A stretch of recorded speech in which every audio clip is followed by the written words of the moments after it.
नमस्कार, श्रेष्ठ इंस्पायर में आपका स्वागत है। मैं मनोज कुमार।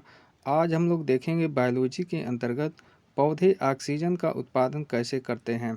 सभी लोग जानते हैं कि पौधे ऑक्सीजन छोड़ते हैं, लेकिन वह ऑक्सीजन का निर्माण जो है किस तरीके से करते हैं, किस उत्पाद से करते हैं, इसके बारे में आइए आज जानते हैं। समझ जाएंगे आप कि कैसे जो है इसका उत्पादन पौधे जो है करते हैं।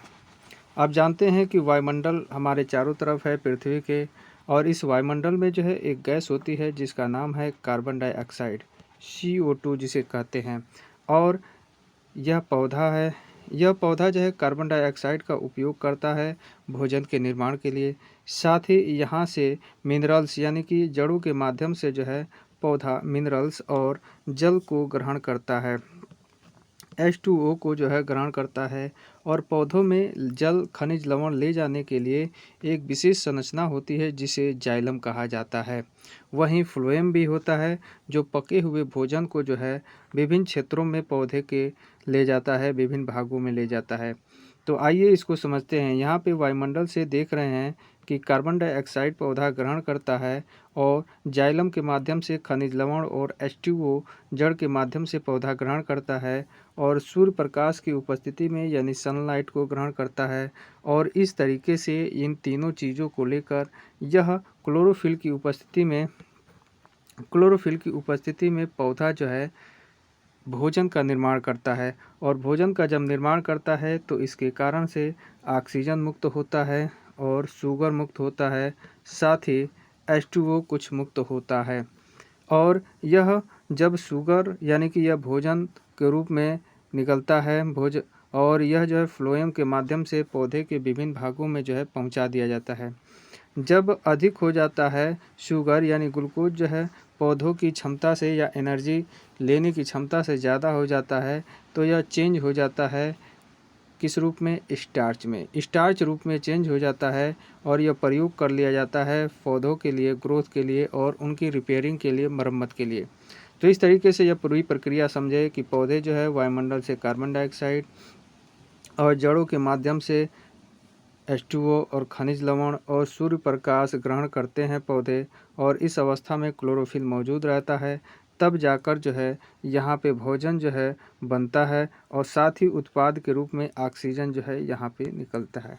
आइए इसको जो है और बेहतरीन तरीके से आपको समझाने की कोशिश करते हैं, प्रयास करते हैं।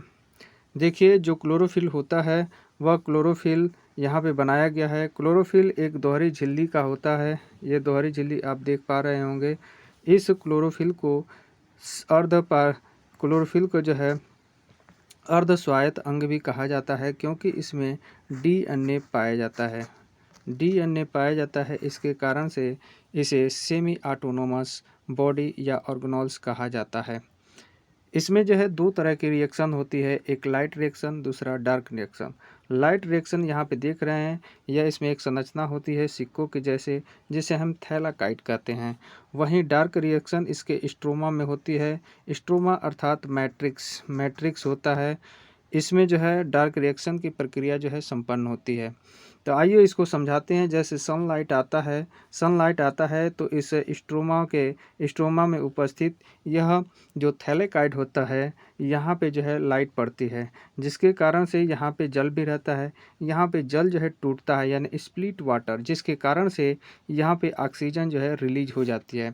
वहीं पे इससे इलेक्ट्रॉन भी रिलीज होता है, जिसके कारण से photo electric chemical anode generating electricity उत्पन्न होती है। वहीं यहाँ पे देखते हैं प्रोडक्शन ऑफ H2O का जो है प्रोडक्शन होता है किसके माध्यम से, हाइड्रोनेज और नाइट्रोनेज के माध्यम से, यानी ये एंजाइम है, इनके माध्यम से होता है।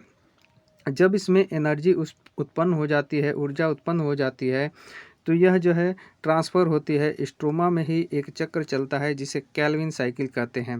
इस कैल्विन साइकिल में जो है ग्लूकोज का निर्माण होता है, अर्थात भोजन का निर्माण होता है। यहाँ पे एनर्जी के रूप में ATP उत्पन्न होती है और NADPH को निकोटिनामाइड, एडेनिन डाइन्यूक्लियोटाइड हाइड्रोनेज फॉस्फेट जो है कहा जाता है। यह भी ऊर्जा का एक रूप है और एटीपी भी ऊर्जा का रूप है।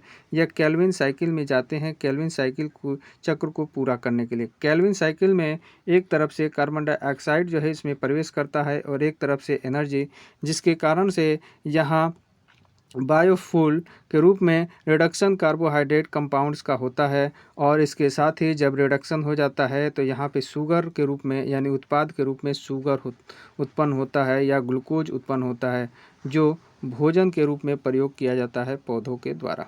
तो इस तरीके से यहाँ पे समझे होंगे कि किस तरीके से यह जो क्लोरोफिल है, क्लोरोफिल में दो तरह की क्रियाएं होती हैं, लाइट रिएक्शन यानी सूर्य के प्रकाश की उपस्थिति में, और यहाँ पे अंधकार अवस्था में भी हो सकती है, यानी कि जब सूरज की रोशनी नहीं रहती है तब भी यह डार्क रिएक्शन की प्रक्रिया यहाँ पे होती है। डार्क रिएक्शन जो है क्लोरोफिल के स्ट्रोमा में होता है और क्लोरोफिल को हम सेमी ऑटोनोमस बॉडी कहते हैं। यह जो है थैलाकाइड जो है इस पे सूर्य प्रकाश पड़ता है और इससे एटीपी और NADPH का निर्माण होता है, जो केल्विन साइकिल में प्रयोग किया जाता है। और केल्विन साइकिल में एक तरफ से कार्बन डाइऑक्साइड आता है और इसके कारण से यहाँ पे जो है एटीपी की उपस्थिति में यहाँ पे भोजन के रूप में, उत्पाद के रूप में शुगर या ग्लूकोज का निर्माण होता है, जो फूड के रूप में होता है। तो इस तरीके से यहाँ पे समझे होंगे कि किस तरीके से ऑक्सीजन उत्पन्न होता है और ग्लूकोज बनता है। ऑक्सीजन का निर्माण यहाँ पे लाइट रिएक्शन की अवस्था में यानी स्प्लिट ऑफ वाटर की अवस्था में होता है। इसका मतलब H2O के टूटने से जो है ऑक्सीजन का निर्माण होता है। क्वेश्चन पूछा जा सकता है कि क्या CO2 से ऑक्सीजन बनता है या H2O से बनता है, तो जवाब आपका क्या होना चाहिए, O2 जो है निकलता है आपका H2O के टूटने से। वह कहाँ पे टूटता है, लाइट रिएक्शन की अवस्था में जो है टूटता है और ऑक्सीजन जो है उत्पन्न होती है, रिलीज होती है। आइए इसे जो है समीकरण के माध्यम से समझा देते हैं आपको। जैसे कार्बन डाइऑक्साइड जो है वायुमंडल से ग्रहण की जाती है पौधों के द्वारा, और साथ ही वाटर ग्रहण किया जाता है और सूर्य प्रकाश ग्रहण किया जाता है, और इस अवस्था में क्लोरोफिल उपस्थित रहता है। तो यहाँ पे 1 2 3 चीज़ें जो है ग्रहण की जाती है और पौधों में उपस्थित जो क्लोरोफिल रहता है, जिसमें थैलाकाइड रहता है, वह जो है इस क्रिया को करता है, जिसके कारण से उत्पाद के रूप में शुगर और साथ ही कुछ वाटर और ऑक्सीजन जो है रिलीज होती है। तो इस तरीके से यहाँ पे आप समझ गए होंगे कि ऑक्सीजन का निर्माण जो है किस तरीके से पौधे करते हैं, क्लोरोफिल के माध्यम से ऐसा किया जाता है पौधों के द्वारा। तो इस तरीके से यहाँ पे आप लोग समझ गए होंगे कि ऑक्सीजन जो है कैसे पौधे बनाते हैं। तो उम्मीद है कि यह आपको अच्छा लगा होगा। तो यहीं पे मेरा वीडियो समाप्त होता है। मेरे वीडियो को लाइक कर दीजिए, शेयर कर दीजिए, और जो लोग इस चैनल पे नए हैं वह मेरे चैनल को सब्सक्राइब कर दीजिए, ताकि जो भी वीडियो डाला जाए उसका नोटिफिकेशन तुरंत आपके पास पहुंच जाए। नमस्कार।